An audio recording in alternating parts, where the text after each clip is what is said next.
আসসালামু আলাইকুম, সবাই কেমন আছেন? আশা করি সবাই ভালো আছেন। আমরা আলহামদুলিল্লাহ ভালো আছি। আজকে আমার বাবার অপারেশনের ডেট, তাই সকাল সকাল আমার মেজো ভাইয়া আমার বাবাকে নিয়ে সমরিত হসপিটালে চলে আসছে আমার বাবাকে ভর্তি করানোর জন্য। তারপর আমার বড় ভাইয়া, আম্মা, আমার খালাতো ভাই, নাজমা, ওরা সবাই মিলে একে একে চলে আসছে অপারেশনের টাইমে।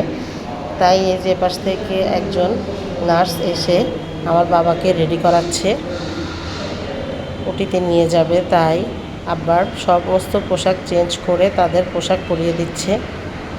সবাই অপেক্ষা করতেছে।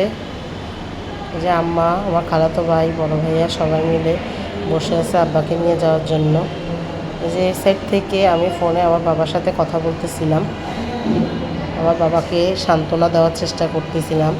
কারণ অপারেশনের কারণে আমার বাবার মনটা খুবই ছোট হয়ে আসছিল, মনটা খুবই দুর্বল, খারাপ হয়ে আসছিলো। আসলে বয়সের এমন একটা টাইম, যে টাইমে আসলে কোনো একটা অপারেশন হলে নিজের মনটা অনেকটা দুর্বল লাগে। তাই পাশ থেকে কেউ যদি সাপোর্ট দেয় এবং কি তার সাথে একটু কথা বলে, তাহলে অবশ্যই সে একটু ভিতর থেকে সাহস পায়, ভালো লাগে।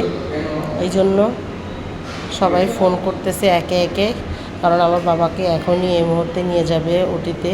লিফটের জন্য অপেক্ষা করতেছে। যে লিফটে থেকে বের হয়ে এখন আরেকটা লিফটে ঢুকাবে। আসলে সবাই আমার বাবার জন্য দোয়া করবেন। আমার বাবা অপারেশনটা যাতে ভালো হয়, সুস্থভাবে যাতে আমাদের কাছে আবার ফিরে আসে, সেটার জন্য সবাই দোয়া করবেন। আমার বাবাকে অপারেশন করার পর তারপর অবজারভেশনে রেখে দিবে। এই যে অপারেশনের বাইরে সবাই অপেক্ষা করতে